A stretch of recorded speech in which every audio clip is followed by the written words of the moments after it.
Okay. So we thank Hashem that we're able to learn Torah every day. And it's chus of our learning. We should have the Beis Hamikdash immediately. We start a new parak. You see this on 23b, the new parak? Starts like this. Arusa v'shemeres yavam. Arusa is a woman that's betrothed. She's not married yet. You see, in the old days, they would break up the wedding into two parts. She would become Arusa with getting a ring, and then she would be married by the chuppah. The chuppah symbolizes bringing into his house. The chuppah is supposed to be his. So let's say they did just the ring, just Arusa, and then she's forbidden to have relations with anyone, even though she's not fully married. She can only be with her husband, but even her husband she can't be with because they didn't have the chuppah yet. You have the wrong one. So maybe take the one over there. I'm not sure which volume it is, but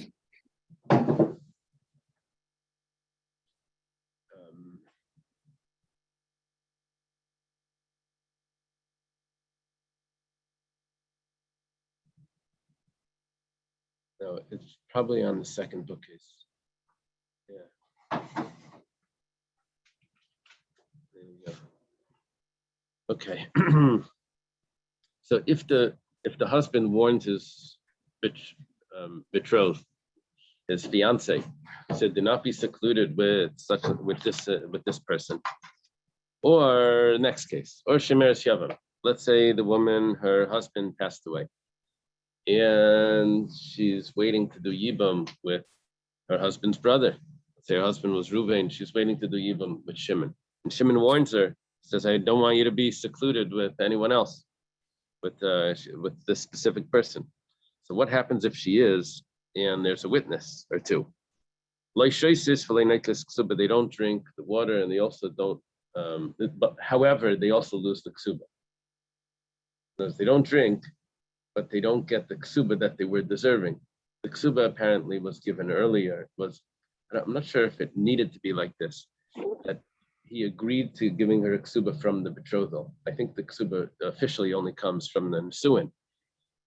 But in this case, she won't get a ksuba. Why? Because it's her fault. She becomes usher. Well, does she become usher? It's not so clear. According to one opinion, Rav Hamnuna, we learned before, a woman that's a yavama that has relations is permissible to the yavam. But nevertheless, we're going to say that she loses the ksuba because we can say that he doesn't need to marry. He's supposed to marry his yavama. He doesn't need to marry a yavama that's a zaina, that's a woman that goes with other men. Shnemar says in the pasuk, but why now the pasuk is only telling me about the drinking. Pasuk says, Shnemar shesishte ishtei tachasisha. If a woman strays, money in place of her husband while she's under her husband. This is coming to exclude these two cases because she's not fully married, so therefore she doesn't drink the Sota waters. Just to be full. The Sota waters are only for a woman that's fully married. Almana l'kayin gadol. Now we're going to talk about cases where they weren't supposed to be married anyway. And then she goes and she's secluded with another man after she was warned. It goes like this: Almana l'kayin gadol, a widow that's married to the kayin gadol, which was not permissible. We're on 23b. We're just turning to 24. Well, she's already widowed by his former husband. She's widowed from a former husband. And she marries the high priest. Grusha v'chalutza l'kayin heter. Let's say she's a divorcee, or she's a chalutza. That means her husband passed away, so she was a widow. And then the brother Shimon decides not to do yibam but to do chalitza. So that's considered like a divorcee. And she's not allowed to marry a kayin, but she's married to a regular kayin, which was not allowed. Or mamzeres and asina Yisrael. We're up on the top of Dalet now, 24. Or she's a woman she's a mamzeres. That means her she was born from a prohibited relations that puts her in this status. Let's say her mother lived with a close relative, with the brother or something, or she was married and she had an affair, and this is the child from that. So she's a mamzer. She's not allowed to marry another Jewish person, right? Or she's in a sina. Nesina are from the people that came to the Jewish people with a trick. They claim that they were someone else, and turns out that they were really from the Canaanite tribes, and they were given this job to be the water carriers. And then at a certain point, they were prohibited to marry into the people after the story with Shaul, when they lost their jobs and they were upset. There was a drought. Remember this? What happened was Shaul kills out Noiv, the city of Kayanim, because they supported David. And then there was this big famine. And they asked, why did this famine come? It's because of the Nesinim, or the Gevinim, are upset. What are they upset about? Because they used to be the water carriers and wood choppers for that city. Now that the Shaul killed them all out, they lost their jobs, they lost their support, they have no income. So they asked them for forgiveness, and they said, we'll only forgive you if Shaul's children die. And which they don't gain anything from that. That's called achzarias. That's just cruelty. They want to see the other guy hurt. It's not like they say, give us support or something. They said no. They want the other person to suffer. So they said that's not a Jewish trait. It's called achzar. Achzarias. So a betrothed woman who's going to do evil, right, with someone, she's secluded. No, those are two separate cases. Betrothed woman or a woman of Yibam. That was a woman that's waiting for you, that was born not to be secluded with someone else. They don't actually drink the water. The first case was with betrothed woman. Betrothed woman that the fiance warned. Okay. Next one is with the surviving brother that was warned her not to. So they just, it's I guess a broken betrothal or something, and in this other case with the Yavam, she doesn't do things or even that generally. She's going to need a get. She's going to do what's she going to need? She's going to need chalitza. Right, yeah. She's going to need chalitza. She's going to need chalitza. And then in the first case, Also in the first case, she's going to need a get. Is needed also, like right. I spoke about. Yeah. So they said that the Nesinim were not allowed to marry into the Jewish people. You have to have the qualities of a Jew, which are Rachmanim, which is the opposite of Achzar. So you have to be compassionate. Baishanim is shame, get embarrassed.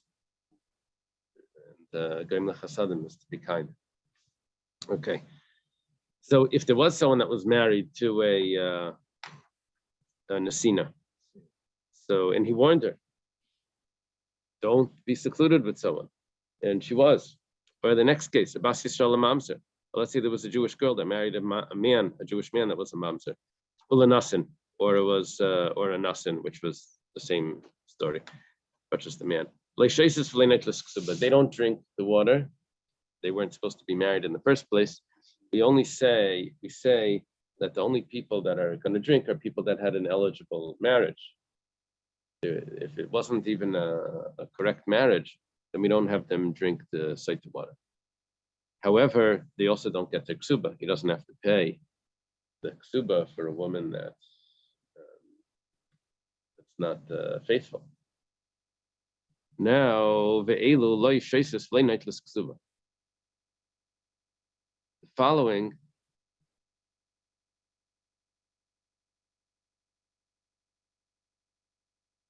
Let me see how you put it in here. Yeah, great. The following don't drink, and they also don't get the ksuba, just like the cases before. These are imeris tmeyani. If she says that I'm guilty, you saw me secluded in the room, and she also admits that what she did in that room, or vishabola edim shitmeya, or besides for witnesses that she was secluded, she also has witnesses that were looking through the window and they saw that they were actually guilty. They weren't just in there talking. But But when you're betrothed, you don't have suba, do you? usually not. That's what I You give a mentioned. get. But you still need a get. Over here, we're talking about where he agreed to the ksuba from an earlier date. He can agree to the ksuba from an earlier date. Okay. Or or if the woman says, she says, I'm not drinking. Okay. Now that's the end of those cases where she doesn't drink and she doesn't get those cases. She doesn't drink, but she loses the ksuba. Now we have a new set of cases. Amar Baileni Mashke. Let's say it's the husband that says, I don't want her to drink. Or the husband on the road, on the way to the Beis Hamikdash, to get her to drink, they had relations. They stayed in a hotel and they had relations. Nightless ksuba v'leishaisis. Now it's already not her fault. So she doesn't drink the water because the waters won't work if the husband isn't there. And also if the husband is telling her that he doesn't want her to drink. So it's not her fault anymore. But so therefore she doesn't lose the ksuba now. It's the husband's fault. We put the blame of the relations on the husband. And it's his fault. And so therefore she still gets the ksuba, but she doesn't drink. So it's the husband and the wife that are having relations on the way. He's supposed to be separated from her because he thinks that she wasn't faithful, so now she's prohibited to. But instead of being separated, they were together. What happens? This is by all cases. Let's say the husband dies after he warned her and after she's secluded, and they're supposed to be going. They have a trip planned to go to the Beis Hamikdash to drink the water. The husband dies. Shammai says, okay, what luck for the woman. Husband died. She gets the ksuba. She didn't, we don't know that she's guilty. She gets the ksuba. Basil basically says that since she's not going to drink because there's no husband there, so she also can't get a ksuba. She would only get the ksuba if she would drink. Can't drink, can't get the ksuba. So it's machlekas Basil Beishamai. If the husband dies before this process is completed, if she ends up with money in the bank.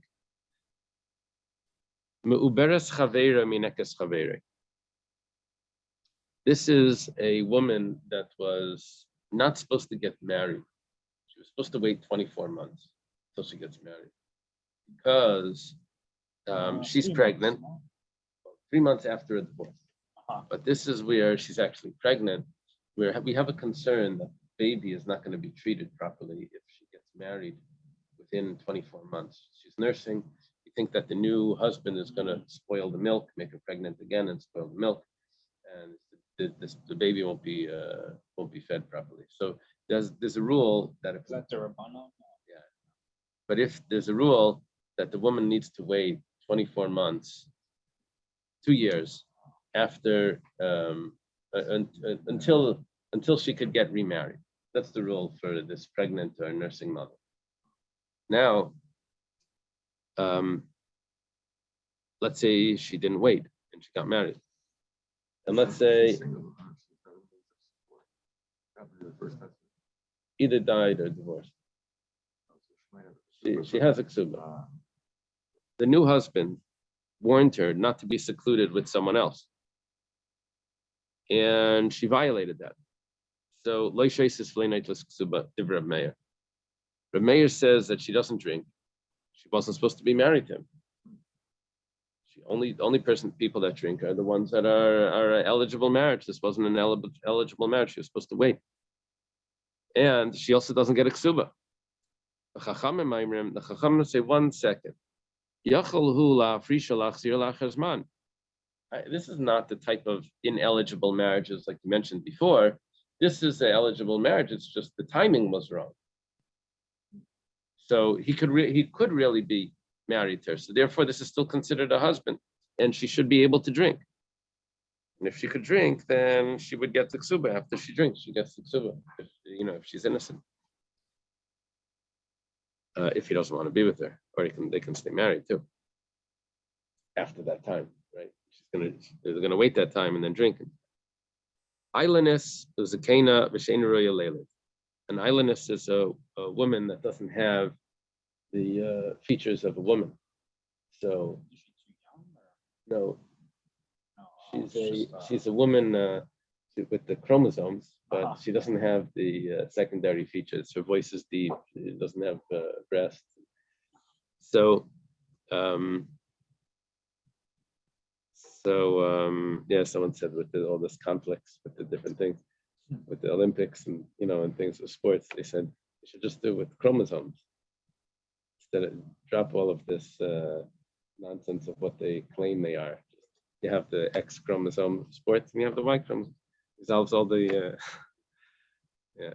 So this is these are women that can't have children. So you have an islandess, you have a zakena, you have an older woman, or Shaina Ruyalela, she's not able to have children for whatever reason. Maybe she drank the potion that makes her sterile.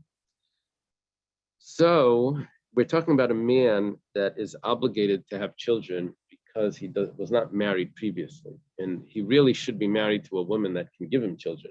He's chayav, he's obligated to be fruitful and multiply, and instead he goes and marries a woman that can't have children. One of these cases, either she's older, or an islandess, or she's sterile. So now I missed the main point. Main point is that being married to this woman, he then warns her, don't be secluded, and she goes ahead and she is secluded.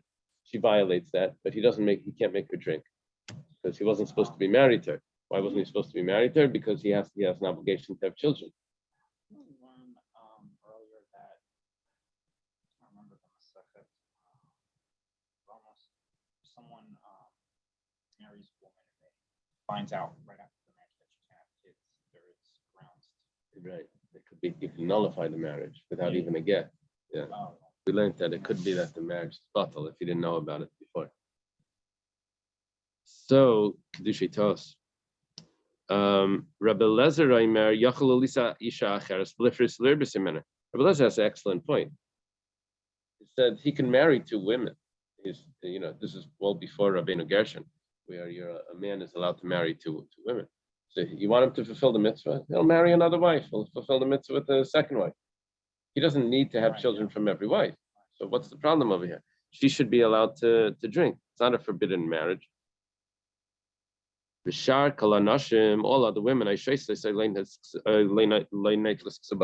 all other women, either they're going to drink if they were in this situation, they have to drink the water, or they have to forfeit the ksuba. If they decide I'm not drinking, they forfeit the ksuba. Ashes kayin, the wife of a kayin, let's say she was warned. Now, this situation is a little bit more severe because a kayin would be forbidden to his wife even if she was raped. So, what happens after she drinks? The rule is she drinks and she goes back to her husband. She's considered innocent and she's allowed to be together with her husband, obviously because nothing happened. Aisha Saris. Let's say he's a eunuch. He can't have children. Now, Rashi says is that he was castrated after he already married her, because we have another rule. yeah, because folks can't get married. We have a rule that the only time Saita is effective, this whole concept, we're going to put this into play, that she's going to drink the water and all of this, is if the husband had relations first with his wife. It wasn't that they just had the wedding and then immediately she's secluded with someone else. She went into the yichud room with someone else. That would not work. It needs to be only where the husband had relations first, and then. So over here, if there was never relations with the husband because the husband is a eunuch, then it's not going to work. So that's what Rashi says, that he became castrated after they had relations at least once, and now he warns her that she can't be with anyone else. So the rule is, Shaisa, she drinks. Al Yedei Kol Arayos Mekanim.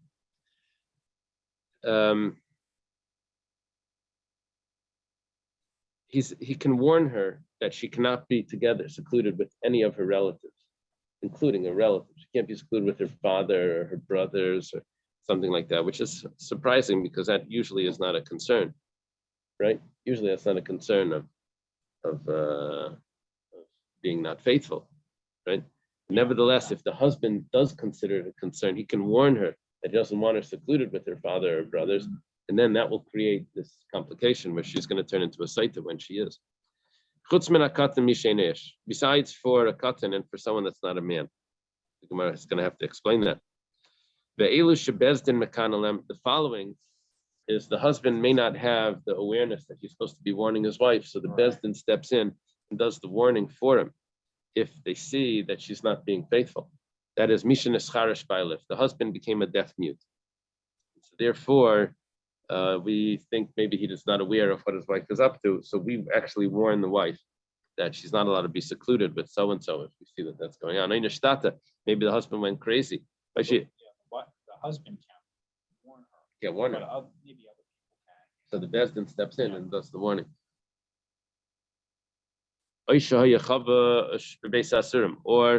maybe the husband is in prison, so he's not there to see what's going on. So the Bezdin will step in and do a warning in his place.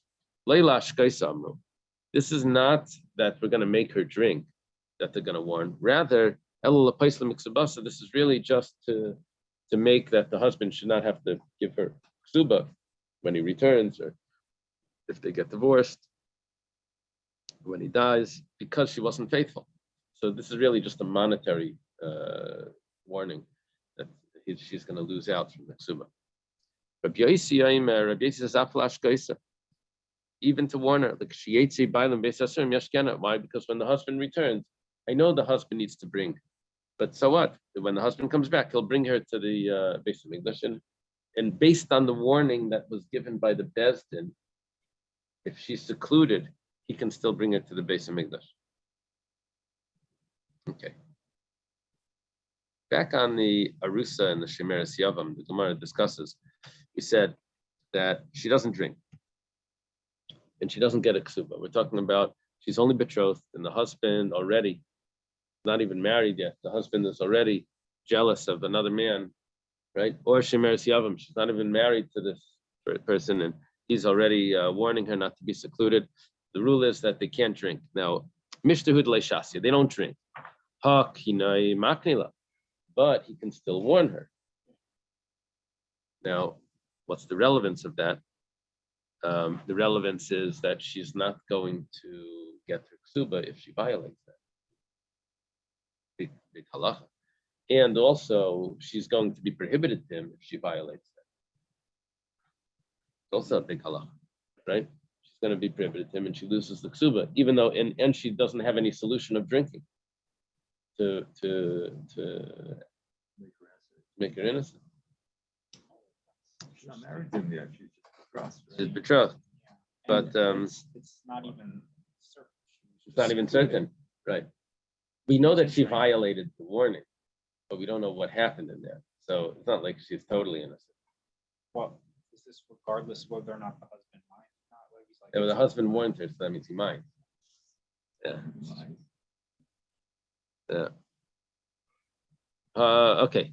Minani Mili. Where do we know this from that he can warn her and those things go into effect? Well, Taner Rabbanan, it was taught in a brisa. Dabrel b'nei Yisrael v'amarta aleim. I added in aleim. Speak to the Jewish people and say to them. When it says v'amarta aleim, you should say to them. That's coming to include. It's coming to say l'Rabbi Sarusa v'Shemeres Yavam Lakinai, that more than just everyone else, but an Arusa and a Shemeres Yavam can also do a warning. From those words, v'amartalem, and say to them, we learn out that we're including that the warning applies even to an Arusa, a betrothed, and a Shemeres Yavam, and when she's waiting to marry the brother-in-law. Now the Gemara says, Masnisin Mani, who is the author of our Mishnah? Rabbi Yonasan. The author is Rabbi Yonasan. Rabbi Yonasan is a Tana. Tanya, some say Rabbi Yonasan is actually Rabbi Nosson, who we're more familiar with. Rabbi Nosson was more common. It's a friend of Reb Meir. Some say Reb Yonasan is really Reb Nassan. It's a shortened version. Yonasan. Tanya was starting to brisa tachas ishech. If the woman is not faithful in place of her husband, right, while she's under her husband, prat larusa, this is excluding an arusa, betrothed woman, that she does. This is excluding her that she does not go to drink. Yachal shani might have shemeres yavam. Maybe I should say the same rule applies to shemeres yavam. That's also not tachas ishech, also not on the husband. Well, Talmud Laima, the pasuk says yeshish to Rabbi Yeshua. It says no, a shemeres yavam does drink, an arusa does not drink. That's the words of Rabbi Yeshua, which clearly doesn't fit with. No, an arusa is a betrothed woman. It's not fully married. The shemeres yavam is the woman that's also not fully married. She's waiting for the brother-in-law to marry her. Her husband died. Thought she doesn't. They don't drink. Yeah. Right. So now Rabbi Yeshua holds that they do drink. That the shemeres yavam does drink. We didn't say that in the Mishnah. No, so that's why the Mishnah is not Rabbi Yeshua, because the Mishnah said that they both don't drink.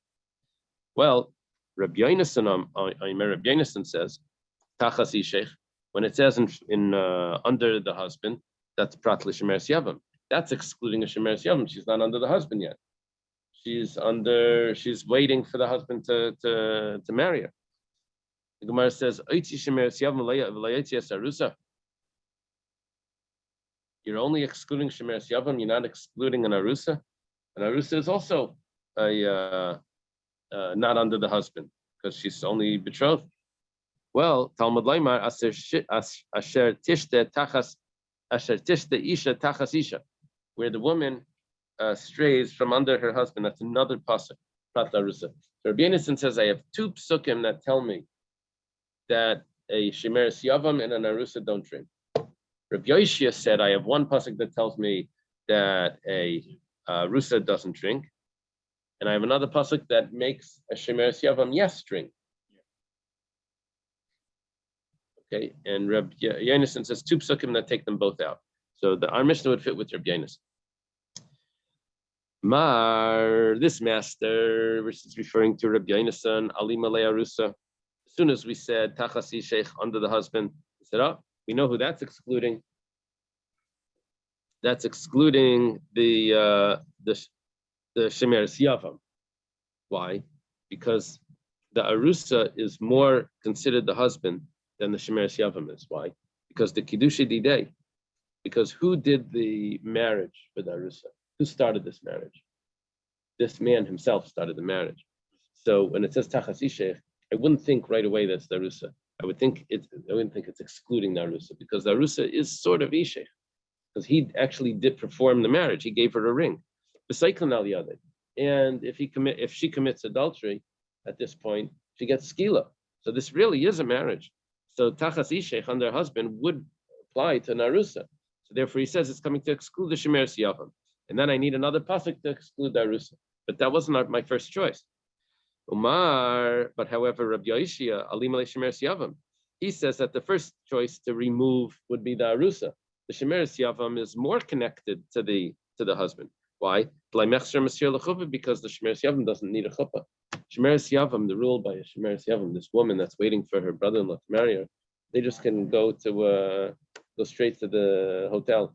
They don't need a wedding. They don't need a chuppah. They don't need any of that. They just have relations. The marriage from the first husband, the deceased, is already good enough.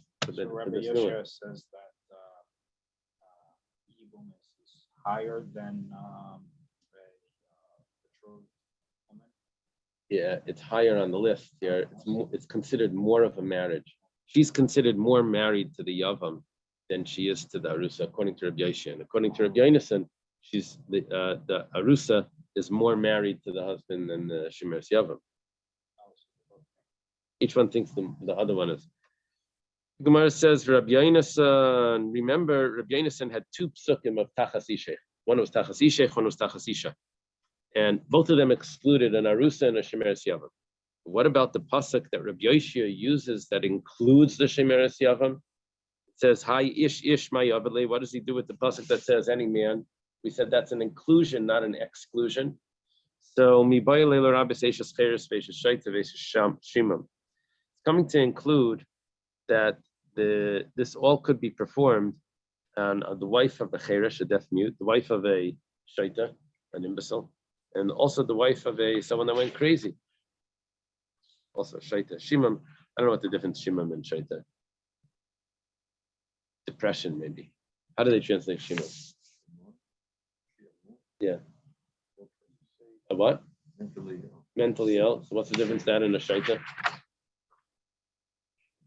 I thought a shaita was also mentally ill. Is it mentally ill? What's the one before him? How do they translate this? Oh, Functioning, depression, you're right, or melancholy. Rashi says, "Lucky b'timayin leiv." Sounds like he's depressed. Again, we learned, I think, a woman can pretty much get away with this. She's suspected with someone else, and then they go to face them, and she admits. Right. Then she doesn't get back to the super. Right. She can go out innocent. Yeah. She could go out not innocent. She could go out without dying. Yeah. Right. She could continue to live. And marry someone else. Yeah. You just can't get caught. Right. Right. Rule number one. Okay, cut. Okay. Rabbi Yeshia. Now we go to Rabbi Yeshia. Rabbi Yeshia, hi tachasisha mayavle. Now, Rabbi Yeshia said that a shemeres yavam does drink the site of waters, and he ignores Rab Yonasson's tachas isha, which excludes the shemeres yavam. So what does he do with tachas isha? He says mayavle mibayale. We need it lahakish ish leisha v'isha leish. Now the Gemara doesn't explain it here. The Gemara is going to explain later what this is coming to teach us. But okay, just accept that it's coming to make a hekesh, a comparison between the man and the woman and the woman and the man. Is that?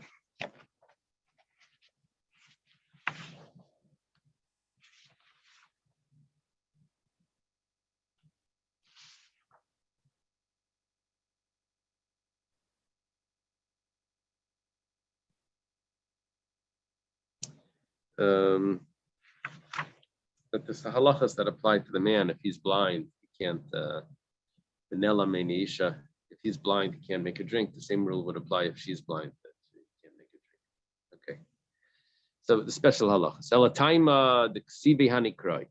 Gemara says that how do we know that Arusa and the Shemeres Yavam don't drink? How do we know that? Because we have special psukim that exclude them.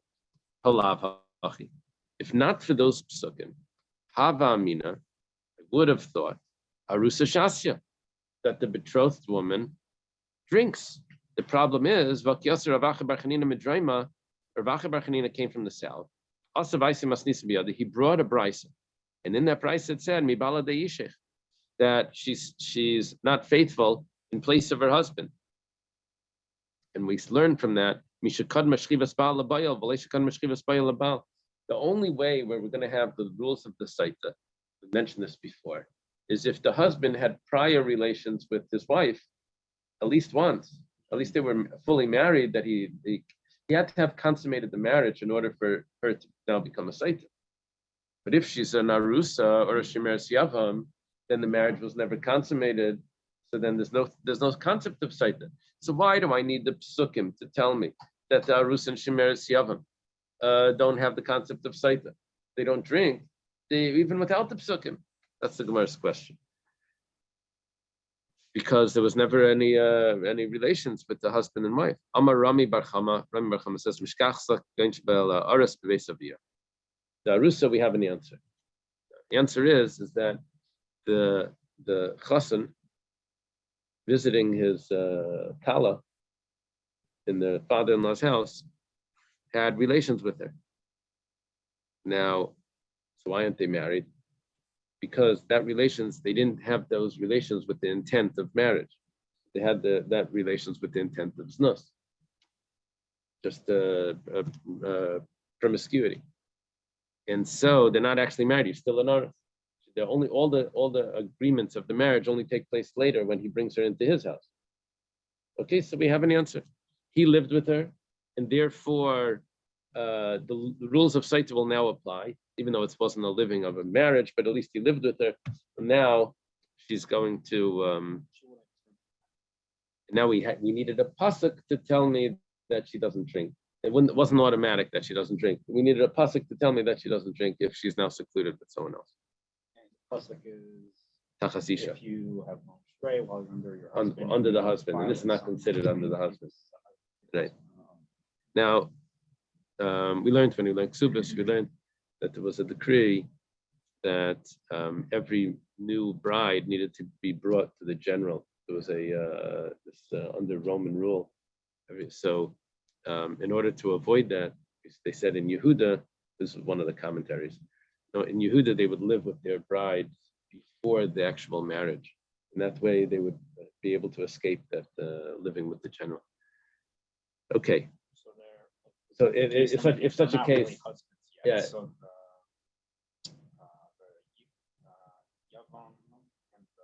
Oh, 1 second. Now we're going to go to the oven. Wait, hold on. Now the Gemara says, if that's the case, if that's how you're going to answer this up, then the Kavasei Gabi Shemeres Yavam, then that's probably the same case with the Yavam. Now, which means that the Yavam, the brother-in-law Shimon, before he actually marries his Shemeres Yavam, has relations with it. Gabi Shemeres Yavam Beis Chamia. She went back to her father's house because her Ruvain died. Went back to her father's house.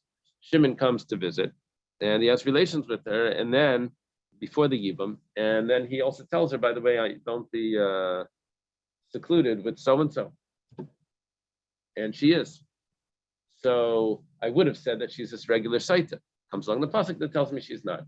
Now, but if they don't have relations yet, then I wouldn't need the pasuk. But since they had relations, so someone now, would warn her not to, be secluded with someone she's. Well, he might not necessarily do evil with this brother. It could be a different He's brother. waiting. Yeah. Right? Yeah, I'm avoiding from saying too much because the Gemara is going to immediately reject this. So the Gemara says, 1 second. Hashemeres Yavam Karisla. You're calling her a Shemeres Yavam. Ishtei Malaisi, that's a regular wife. Remember the rule of the Yavam. The Yavam is it didn't matter. He didn't need to make a wedding with her to marry her. He just had to have relations. And here he did. He had relations. So why is she even called the Shemeres Yavam? The whole story doesn't apply.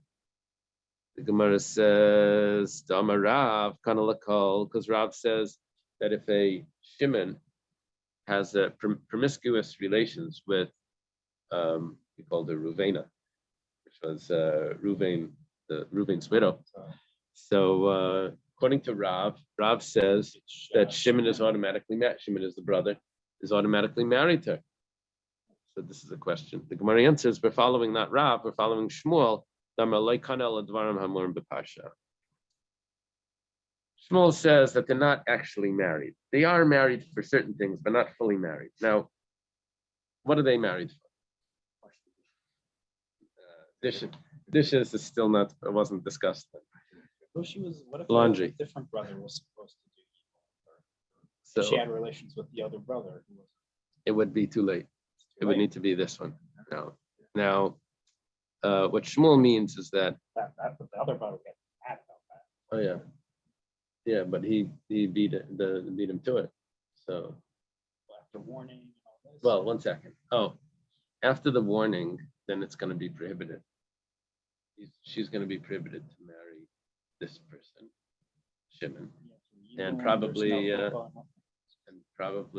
she's probably going to be prohibited to the other brothers as well. She's going to have to do chalitza and marry out. Well, it's not a full yibam, and she becomes prohibited to the husband now because she was warned and then secluded, and she's not drinking. So what Shmuel means is that the Shimon inherits Reuven. He does take over Reuven's inheritance. And he's Yaakov al Shemachim. He does take the place. However, she's still not considered his wife regarding if she dies, he would not inherit her. And also, if she dies and he was a Kayan, he wouldn't be allowed to be contaminated to her. So she's still, according to Shmuel, she's not fully the wife. And also, he won't be allowed to feed her truma if he's a Kayan. So there's some relevance here regarding truma, and also if he would inherit her if she died. Yeah, all good? Oh, 1 second, I don't hear you. Sorry. I was on mute. Oh. Were you asking something? If he's not a Kohen, but if his brother was a Kohen, he's the Kohen also, right? Yeah, because it's only a brother from the father. So it would have to be both kind. Yeah, okay. One halach here wasn't relevant for the kain. One halach is that he doesn't inherit her, whether he's a kain or not. This would be according to Shmuel's view, not according to Rav. Well, But by the way, as long as I'm talking, you made a comment earlier, about 5 minutes into the shir, that the Baal, or whoever the man is bringing this is because he believes his wife actually had relations. Until now, I thought he brought her if he had a suspicion. Because if he really believes she had, I mean, I understand by doing this whole thing, he can avoid paying the ksuva. He could just divorce her if he wants to. This Right. whole thing lets him avoid the ksuva. right, Right. That's the monetary advantage of going through all this. right. But in general, is it brought if the husband has a suspicion or if he believes that she actually was adulterous? Yeah. Okay. So that probably just a suspicion. Just It a doesn't have to suspicion. Okay, thank you. He warned her because he was suspicious, and then she is secluded. She violated the warning, Mhm, mhm, mhm. so, but he still doesn't can't prove anything. Okay. Well, he doesn't need to prove anything. He could just divorce her. But then Right. he owes the money. Right. But we need grounds for divorce in Torah law. He can't stand to be around her. It's machlekes. Okay.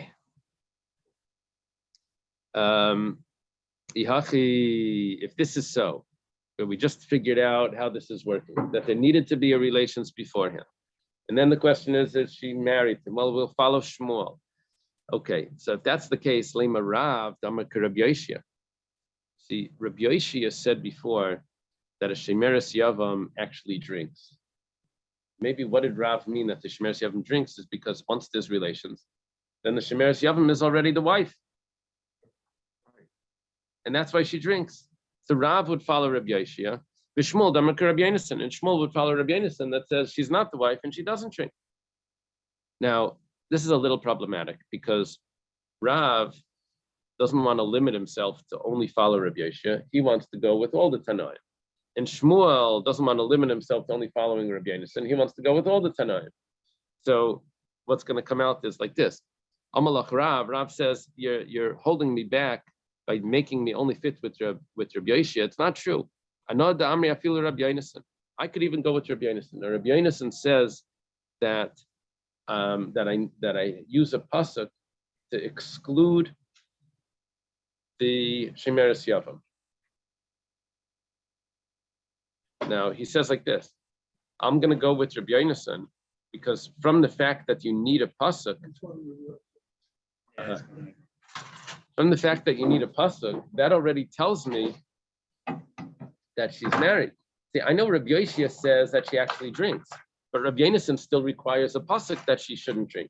Now, he could go with Rabbi Yoshia that she drinks because it's the wife, but he can also go with Rabbi Yonasan because the fact that there is a pasuk there that tells me that she doesn't drink, that's also a slight proof to say that it's considered a real marriage.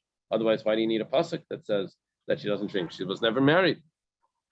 The fact that you need a pasuk means that she is married. That fits with Rav. See, Rav says I can go with either Rabbi Yoshia or Rabbi Yonasan. Obviously, it's a real wife. We're up on top of Chafei. Shmuel says another Amar Filu Rabbi Yoshia. I can even go with Rabbi Yoshia. No, Shmuel says that it's not a full wife. The Shemeres Yavam after the relations. And Rabbi Yoshia says that she still drinks. The fact that you need a pasuk to include, if it would have been a full wife, then I wouldn't have needed a pasuk. The fact that Rabbi Yoshia needs a pasuk, that obviously because she's not really a wife. That's a proof to him. So basically, Rab says I can go with either Reb Yonason or Reb Yeshe, and Shmuel says I can go with either Reb Yonason or Reb Yeshe. Okay, we're not limiting the Amirayim to stick with one Tanaic opinion, although if you do match it up, it would fit. If you do match it up and you say, Rab says the Shemeres Yavam after relations is fully married and therefore she drinks. And Shmuel says the Shemeres Yavam after relations is not a full marriage and therefore she doesn't drink. That would fit. But that doesn't mean that each of them only said full marriage or not full marriage. That doesn't mean if she drinks or she doesn't drink. It could be not a full marriage, which is Shmuel's view, and she drinks or she doesn't drink. They could have both options there because they have a pasuk. Not a full marriage, she doesn't drink. Okay, it's not a full marriage. I don't need a pasuk. Or she doesn't drink. It is a full marriage. The fact that she needs a pasuk. We'd go the other way. Let's say in Shmuel, not a full marriage. Shmuel's view, not a full marriage. So she doesn't drink. That would fit perfectly with Rabbi Yonason. But he says, I can also fit with Rabbi Yeshia. And how do I fit with Rabbi Yeshia? The fact that according to Rabbi Yeshia, it says she does drink. Why did you need a pasuk to say that she drinks? Obviously, it wasn't the real wife. That's why I needed a pasuk. So either way, you can do this. They can fit. Iboilu, we have a new question. Averis das. If there's a woman that's not modest, she doesn't wear a sheitel, she goes out into the market, she talks with all the men, she's the rule is that he can divorce her, the husband can divorce her without giving her a ksuba. That's the rule. Averis das. She violates the Torah laws of modesty for a woman. Well, the question is, what the yeshiva asks is, Tricha hasra la'afsida ksubasa, vayena tricha. Does she need to be warned? She's going outside all the time. But do we have to stop and say, 1 second, before he divorces her and takes away ksuba, first we have to tell her, you can't do this. So we have to warn her. Mi amrina and kiven deveres aldasi le'bayasra. Do we say, very basic question, do we say that look the way she's behaving, she doesn't need to be warned? Dilma, tibayasra. She needs to be warned. Dihadraba, tihadraba. Maybe she'll change. She did it once, twice, maybe she'll warn her and she'll return. Saying, give me another chance. Well, Tashima, come and listen. We quote our Mishnah. Arusa v'shemeres yavam le'sheises le'neitlas ksubas le'neitlas ksuba. The arusa and the shemeres yavam, they don't drink, and they also don't get a ksuba. Now, what happened with the arusa and the shemeres yavam? Here's a woman that goes into another man's house and closes the door, not her husband. Mishtahu d'leishasya. She doesn't drink, okay, but hakine mekanila, but he does warn her. Now, Lamai, why did he warn her? Well, like, what relevance is the warning? Lav si the ksubasa. It must be that the warning, what was the warning? The warning helped that if she now violates it and she is secluded with the man, she loses the ksuba.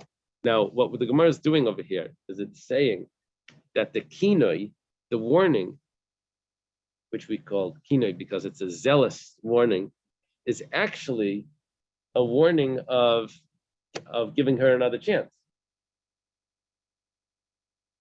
As before he can have her lose the ksuba, he has to warn her. If he doesn't warn her and she goes into, I don't know if she goes into, but she violates the laws of tznius, then he wouldn't be able to take away the ksuba. It's only because he warned her. And we're seeing that he's warning her because we're saying that she's not drinking. Not drinking, oh, that implies that he warned her. What does he warn her for? So that she should be able to lose the ksuba. Obviously, she needs a warning before she loses the ksuba. Amar Abaya Loi. The warning was not for her to lose the ksuba. The warning was La Yisrael. The warning was that now that she's secluded, she becomes prohibited. The ksuba she could have lost anyways. He could have grounds for divorce.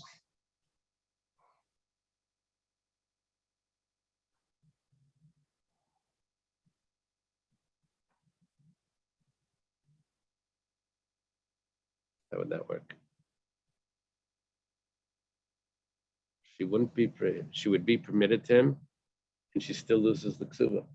Yeah, yeah, that's right. A regular Iveres al Das, he's permitted to her. He's allowed to stay married to her. He just, but nevertheless, she loses the ksuba. Right? If she loses the ksuba, we're asking, does she need to be warned or not? Okay, Rav Papa Amar la Ashkaisa Kshina Sua. Rav Papa says actually the relevance of the warning is slightly different. It's not to make her prohibited. The relevance of the warning is to make that after the marriage, because she's an arusa here. So why did he have to warn her? There's no relevance. He doesn't make her drink. It must be for her to lose the ksuba. Rav Papa says no. The warning was not for her to lose the ksuba. The warning was because they're about to get married, and he warned her before the marriage, don't be secluded with so-and-so. She ends up being secluded even before the marriage. So we say that she doesn't drink. But the relevance of that warning was that if she is secluded after the marriage,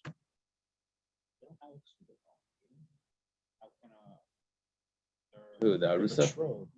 Well, we're talking about a case where, let's say he offered it, he agreed to it, so she would lose it anyway. But what happens is after the marriage, if she's secluded, based on the warning that he gave her while they were betrothed, that's considered a warning and a seclusion, even though there was a marriage in the middle. But that warning from before the marriage is going to be a valid warning, and he's going to have her drink. Kiditanya was taught in the Bride saying, obviously, she's going to be secluded after the marriage. Not going to bring her to drink after the seclusion before the marriage. Talking about the warning was before the marriage. She says, oh, yeah, I'm not going to be with him. Okay, whatever you want. They get married, and she's secluded with him, with this, what did we call him? Paramore? Paramore? Yeah, she's secluded with him. I don't know what the word means. I'll go look it up. And then he brings her to drink because after the marriage she's secluded. Okay, Amar Rava. We're still looking for an answer. Does an Iveres al Das, this woman that's walking around immodestly, if she loses the ksuba without a warning? Rava Amar Tashima, come and listen. Almana lekain gadol grush v'chalutz lekain hedim mamzeres u'nesin ali Yisrael bas shalom mamzem nas leishes leiniklis ksuba. The cases that we said in the Mishnah where it's prohibited for them to marry. Why? Because she's a widow, he's a kain gadol, she's a divorcee, he's a regular kain, she's a mamzeres, or nesina, he's a regular Jewish person, or the opposite. They don't drink and they don't get the ksuba. Mishtu de leishasya, they don't drink. Hakina mekanela, but he does. The right word. Uh-huh. Okay. We didn't teach it that to you in high school. No. I guess that was on the no learn list. It's only a man though, Paramore. Apparently, according to this definition, yes. Because it says of a married woman. Mr. Delishasya, she doesn't drink. In Gemara, it's a boil. That's the Baal is the husband, and the boil is the paramount. It's not a gigolo. Gigolo has multiple. Family share, remember as a family share that everyone. Name of the band. Yes, Family he's saying it's a share. family share. He's always saying it's a family share. Family Okay. in Pakistan. Wherever it is. Morocco. Mr. Delishasya, she doesn't drink because this marriage was prohibited. Kinu Makanala, but he still warns her. Lamai, what's he warning her for? Ila Isra love if he's trying to make her prohibited. Sirin V'Kaiman, they're prohibited anyway. This is a woman that was a widow. She wasn't allowed to marry the Kain Gadol. She's a divorcee. She wasn't allowed to marry Kain. Elalav Lafsidan Ksubas. It must be that in order for her to lose the ksuba, she has to be warned first before she does any of this behavior. Otherwise, she keeps the ksuba. She has to be given another chance. Amar Rav Yehuda Midiskarta. Rav Yehuda Midiskarta says no. Loi. But the reason why there was a warning was La Isra Labayal Kabal. If there was no warning, then we would say that she wasn't prohibited to the paramour unless we proved that there was actually a relation. But what happens here, this is an interesting point. He warned her and she's secluded. She's prohibited now to ever have relations with the husband that warned. This husband warned her, she's secluded. Unless, of course, we can find out that she's innocent by drinking the Sota Daf. When she becomes prohibited to the husband, she also becomes prohibited to the bayal, to the paramour. Now, the husband dies, let's say right now, with no drinking, nothing. The husband just died. She, without verifying what really happened there, she's still prohibited to him. Now, that only takes place because of the warning. So he says the warning wasn't to make her lose the ksuba. The warning was because there's a very relevant halacha. Who's she going to marry right after this guy's death? She poisoned him, but possibly.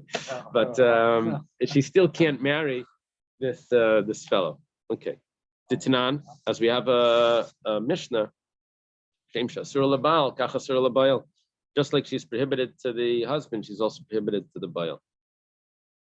She can't marry, she can't be together with her husband because of all of this warning. The seclusion, she also can't be with the paramour. Rab Chanina Misura tries to answer the question again. In other words, we were trying to get an answer. Does an Iveris Aldas, does a woman that's not modest, does she lose the ksuba automatic, or does she need to be warned? Well, Tashima, look, I have these women that the husband's not available to warn his wife, so the Bezdin steps in and does the warning. Who are they? Who are these women? Well, Mishin Ischar Shpaila, someone that the husband became a deaf mute. Or he became crazy. Or he's in prison. Says clearly. Why are they warning? It's only, the whole warning was just so that she loses the ksuba. Why doesn't she lose the ksuba anyway? She's violating the laws of modesty, even without the warning. It must be that an Iver Saldas needs to be warned. Shmamina boy hasra shmamina. Such a clear proof. The Gemara says, I don't get all the other rabbis, Rava and Rav Papa, and what was going on. And we even had, who else was there? Rab Chanina. No, Rab Chanina Misur gave us the right answer. We had Rabbi Yehuda Midiskarta. We had all these other rabbis that were giving answers. The Gemara asks, this is such a clear Mishnah. Why didn't everyone quote this? The Gemara says, Dilma Shani Hassam, the Leslie Aim said the Baal Klal. Well, they thought that this was not a real answer, because we know that normally a woman maybe doesn't need to be warned, because the fact that she's being immodest amongst other men shows that she already deserves to lose the ksuba. Why did these women not lose the ksuba unless they're warned? Because over here there was almost no husband that was instilling fear in them at all, because the husband was not here. So we would say this type of woman needs a real warning. Other type of women don't need a warning. They're already warned. The fact that she can even do this, forget the warning. Yeah, the fact that she can do this at all means that she's out. She loses the ksuba. So they thought that we proved that that she does need a warning. So that based on this. But why didn't they bring this? It's because they didn't think this was a proof. They thought that maybe this wasn't a good proof. Maybe this is a special case. So that means generally the conclusion is that generally a modest behavior does not require warning. The opposite. Immodest behavior does require warning. And the Gemara is accepting this as a proof and saying that the other rabbis were mistaken for not bringing this, but with just explaining their mistake is why didn't they bring this? Was because they thought that this was a special case. Is it a warning to not be secluded or a warning to not be immodest? We're using that same warning as to do both. The warning not to be secluded could have been a warning not to be immodest. So you have to bring witnesses for that also. Right. Okay. Right. And if there's the husband doesn't warn. If the husband doesn't warn, then if he's going to divorce her, then he has to pay the ksuba. Yeah. Right. Right. The Gemara has a very interesting question. Someone in the shir actually asked this earlier. Maybe Reb Naftali. Iboilu, Iveris al das. She's immodest. Baratza Baal Lakaima. And the husband decides that he wants to keep her anyway. Makaima yena Makaima. Is he allowed to keep her?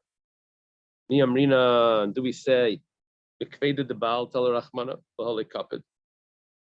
It's up to the husband's whatever he decides. He doesn't mind. Okay. Dilma, or maybe do we say given the kapit? If it doesn't matter what he thinks, since normally this is something that men do not want. Husbands don't want their wife to be immodest and hang around with other men. So we consider it that it's over. Well, Tashima, let's come and listen. The following are people that the Bezdin, women, that the Bezdin does the warning. The husband's not available to do the warning. Mishin is someone that the husband became a deaf mute, and your stater went crazy. Or he's in prison. If the husband can keep her, look at what's going on over here. Bezdin stepping in and messing everything up. Maybe the husband is going to come back and say, I don't mind it. And meanwhile, there was already a warning in place. And with the case with the husband that goes off to work, he gives a get anyway. Is that why it's not?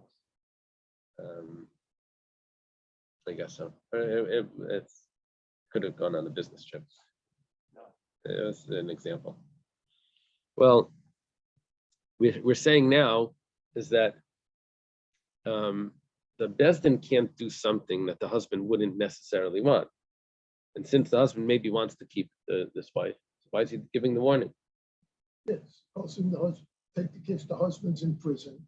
He feels he's in prison because his wife said something, sent him to prison. He says, I'm not going to let her get off anyway. She's going to be stuck to me. No warning from me. Based keep your mouth shut. All right, she's stuck. She's married to me no matter what. She speaks now. I'm in prison. She can go do it. Sounds like a mafia. That's in the novel that we're writing from all of the Gemara, that'll be volume 2, the sequel. The Gemara says, "Stomach the milsa given the veris aldasi meinach neichla." The Gemara is not concerned about this. Where it says the probability of that is very slim, that the husband doesn't mind his wife being immodest, and so therefore the safe assumption is that the husband does mind, and therefore they'll do the warning, even though theoretically, right here where we're holding is that he could say, "I don't mind." Ibaylo, Gemara has another question. This I think Reb Naftali asked. Baal shemachal al kinuyav machal ayena machal. Can he take off the warning? He did a warning, and he just wants to take it off. Retract. Says, I forgive the warning. Mi amrina and bikine de baal talarachmana baal hamachal bikinuyav. Do we say that it was all up to the husband and the husband took it off? Or maybe we say that he can't take it off. Very important question. Tashima, come and listen. Veilish Bezdin Mekanalan, the Bezdin steps in. Mishin is Charish violating Statish Chavish Besi Asurim. If let's say a person the husband became a deaf mute, or he went crazy, or he's in prison, the Bezdin steps in and does the warning for him. If we say that the husband can absolve, can take that off. Is the Bezdin going to do something that the husband's going to come back and just say, "Oh, don't worry about the Bezdin. I don't mind." It's zilusa de beidina. It doesn't look good for the Bezdin. The Bezdin's going to make a rule, and he's going to come in and say, "Don't worry about it. It's not a problem." When it says "stomach the milsa the maskim al das Bezdin," we're not worried about that either, because the probability is that he's going to want that. Well, we still have the question. So Tashima, when he goes to the Beis Hamikdash, the Bezdin of his city gives him 2 Talmidei Chachamim to accompany them on the road, so that he doesn't have relations with them. If we say that the husband is able to absolve the kinoi, to take it off, to annul it, so l'chali l'kinoi v'livel. Why do we have to send the two Talmid Chachamim along to make sure that they don't have relations? Let the husband, when they're staying in the hotel, he says, you know what, I'm Michael the Kinoi, and let's have relations, and it's all over. Why do we have to stop them from having relations? Let them be Michael the Kinoi, and they'll have relations. Big deal. I mean, chances are the husband doesn't want to have. It's a relations. family share. So the Gemara says, one second. This is the Gemara starts the answer with the question. It says, "Ma'ishna Talmidei Chachamim." Why are you sending Talmidei Chachamim? This is how we answer questions. We ask another question. The Gemiri, because they know the halacha, the Ba'ilamival, Amrilei Achlei L'Kinoach Chabala. This is the answer. The Talmidei Chachamim are there because he says, you know what? I want to have relations with my wife, and they say, well, you're not allowed. They said, well, is there any way that I am allowed? They say, yeah, there is a way. But what you need to do is you need to say, read this statement. A Michael the Kinoi, and then you can have it. So we send Talmidei Chachamim that will be able to assist them in getting off the Kinoi so that they should be able to do this. I have a problem with that answer, because when we learned this, we said they could have sent one. And the answer was two, because maybe one of the Would need Talmidei a Chachamim was bathroom. doing some wrong while the other guy's going to the bathroom. Right. What kind of Talmidei Chachamim it is to watch and that you're relying on them to tell them the halacha in one case, yet at the same time, No, you need two of them. no. The answer is that just because they know the law doesn't mean you can trust them with the wife. That's the answer. Yeah. Okay. Tashema. We still don't have an answer if it can be Michael, right? Each one is we have like a way out of the answer. Damar Rabbi Yoshia. Rabbi Yoshia says, Shleisha Dvarim Sachli Zeira Miyanchi Yerushalayim. Rabbi Yoshia says, we had Rabbi Yoshia once today. 3 things Zeira from the people of Yerushalayim whispered to me. Sachli. It's like he whispered or told me. Baal Shemachal Al Kinuv Kinuyamacha. We have a clear statement from an earlier source that the husband can annul the kinoi. Zakin Mamre Shotzi Bezdin Limchalai Meichlelai. If there's a Zakin Mamre, this is someone that refuses to accept the rule of the Bezdin. He's one of the members of the Bezdin, but he rebels against their ruling, and he's a rebellious elder. And the special halachas about him, he's supposed to put to death. I don't think he was. No, he was just a student. I thought it was part of my checking. No, he was a student of. Well, that the Bezdin can be Meichelim. He's a good guy anyway. Ben Sayer Meir, Shratza Ava V'imay Lemchalai Meichelai, and a Ben Sayer Meir. We learned. He told him that the parents can say, you know what, we love him anyway, even though he steals But if he did, if it happened, he stole from the parents and he ate the wine and he ate the meat and drank the wine and all of that, they can say, okay, but we're Meichelim. When I came to my friends in the south, they agreed to the first two, and not the first two, to the first and the last, but they rejected the second one. The Zaken Mamre they rejected, so that there should not be arguments amongst the Jewish people, because if they allow the Zaken Mamre, then the Torah, the Jewish people get divided. What's the halach here? This is the second reference we had today to the south. What does that mean?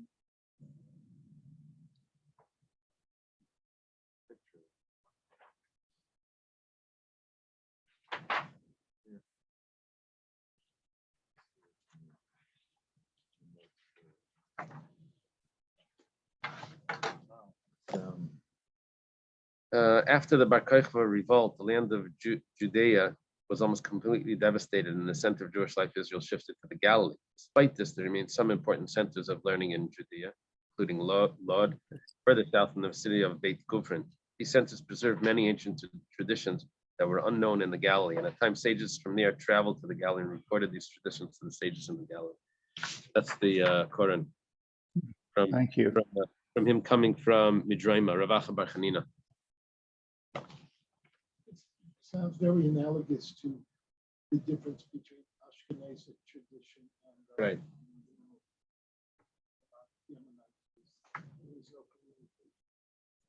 I read a book. I don't know if he was read a book that claimed that there was a different style of learning in the South. In the North, they did not use psukim the same way. In the South, they were much more experts in psukim. This is what this person was claiming, and based on try to fit things together. You don't find Rabbi Yochanan, for example, quoting psukim. Rabbi Yochanan was in the North. But this is earlier. This is the South. This is earlier. This is Rabbi Yeshia. This would be like Rabbi Akiva's students. Remember, it says Rabbi Akiva went to the South and he made 5 more students after the 25,000 Rabbi lives. Yoshi is Rabbi Yochanan. Rabbi Yeshia is Rabbi Yochanan's. No, Rabbi Yeshia. No, that's That's a different. Rabbi Yeshia. Is that Rabbi? No, Rabbi Yeshia is a Tana. You It's have a Rabbi Rabbi. Yoshia that comes under Rabbi Yochanan. No, That's not the same Rabbi Yoshi. no. So Oh, maybe. which one, Rabbi So Yoshi? maybe no, maybe you're right. I don't know. Usually a Tashma is a Bryce, but maybe not. Maybe this Rabbi Yeshia is the student of Yoshi Rabbi Yochanan. Kazi. I would have to look it up in Sanhedrin. Okay. Well, Pligiba Ravacha Ravina. We now have a machlekes. Once we've established that the husband can annul the kinoi, say I'm taking it off, you have a machlekes. Chadamar kaidem stira machal, lachas stira ena machal. Chadamar lachas stira nami machal. One says that he can annul the kinoi only before she's secluded. After she's secluded, it's too late. Other one says he can annul it even after the seclusion. Take off the whole thing. It's logical to say that you can't annul it after the seclusion. Why is this? Because we had a Gemara earlier. We are sending the 2 sages. There was a conversation between Rabbi Yossi and Rabbi Yehuda and the Rabbanan. It says the Tanya was taught in a brayso. Rabbi Yossi Omer Baila Neman Ala Mikal B'Chayim. Rabbi Yossi says that you don't have to send sages together with the couple because the husband is trusted. He's not going to have relations with her. I'll prove it. Says it's a kal v'chaymer that he should be believed that he's not going to have relations. Ma nida she bekaris. When it comes to nida, which is very severe halacha, we trust the husband. You don't have every 2 weeks. You don't have Talmid Chachamim watching a husband and wife that they shouldn't be together. You trust the husband. So saita she belav, a saita that's a negative prohibition like kolshkein. It's a much minor halacha. Now, Amrulai, there's a different Gemaras over there. One of them said, when they said this, they said, no, it's exactly because of that. Because it's more severe, that's why we trust. But anyway, in this Gemara, they responded, Amrulai, Imamrat Benida, Shekain Yesh Laheter, Timer Besaita, Shein Laheter. It's different because by the Nida, we trust him because in 2 weeks, she'll go to the mikveh, it'll be fine. But by the Saita, he's forbidden forever. So the temptation is like, if not now, I mean, it's never going to improve. So it's always going to be the same. So we don't trust him. But if you're going to say that there is a heter because he's able to annul it, so he has a heter. He would be able to be Michael. So it must be from that conversation we see that there was really no heter. There was never going to be an opportunity for them to be together. And that was the explanation of the Rabbanan.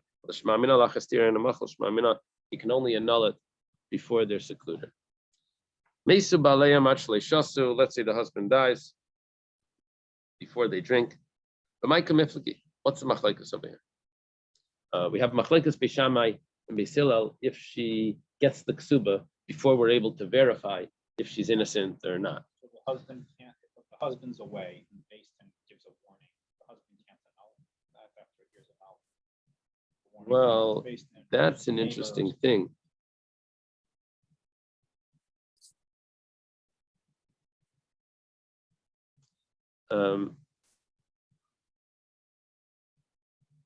Let me make one more comment before that. Yeah. We had a question if Iveris al Das, if the husband is able to keep her or not. even though she violates the rules of modesty.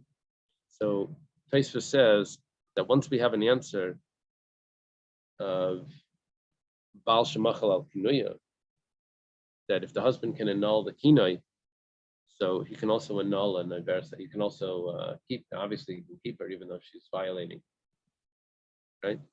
Even if it's not stira, but the fact, once is a kinoi and stira, maybe not, but if she's violating the rules of modesty because she's always talking in public and all of this. So if the husband decides that he wants to keep her, we can prove based on the answer that the Gemara gives at the end, the Baal Shemachal al Kinuya of its machal, that he can also keep her if she's a Veres Saldas. So we had a question before. Tosfos answers it. Now, if the husband's out of town and the Besdin steps in to do the warning, so what happens then? The husband can get back and say that he doesn't approve of it, right? But let's say she was already secluded. He said then he can't. But the Mishnah actually said that it was only for Leila Shkeis Amrel Lepaisla Mitzvahs that she just loses the ksuba. Maybe in that case, maybe he can still annul it. I don't know. That's an interesting question. Yes, it's like this, a little bit of this, a little bit of that. Okay, so if the husband died and they weren't able to do the verification, they weren't able to figure out if she's innocent or not. So there's a question over here with when does she get the ksuba? Is she innocent until proven guilty, or is she guilty until proven innocent? The Gemara doesn't exactly do that. The Gemara says, "B'may kamiflagei," right? Oh, yeah. Bishame Savri, Bishame says Shtarai Midligvis Gavidami. Bishame says she has a document that says that she's owed a ksuba. It's considered like it's hers already. They're trying to take it away from her, so they have to prove that she's guilty. She's innocent until proven guilty. Basila Savri, Basila says no. Shtarai Midligvis Lavka Gavidami. The document that she has is not considered like collected. She's trying to extract money from him. But she may be guilty. She's guilty until proven innocent. I'm changing it around. Really, what the Gemara is saying is, who's the one that's extracting money from who? That's really what the Gemara is doing. Okay, Muberes Chaveirei. Let's leave this for tomorrow because that's a new. It's going to take us down the next page. So we're up to date. We didn't finish 25. Okay, have a good week, everyone. Thank you.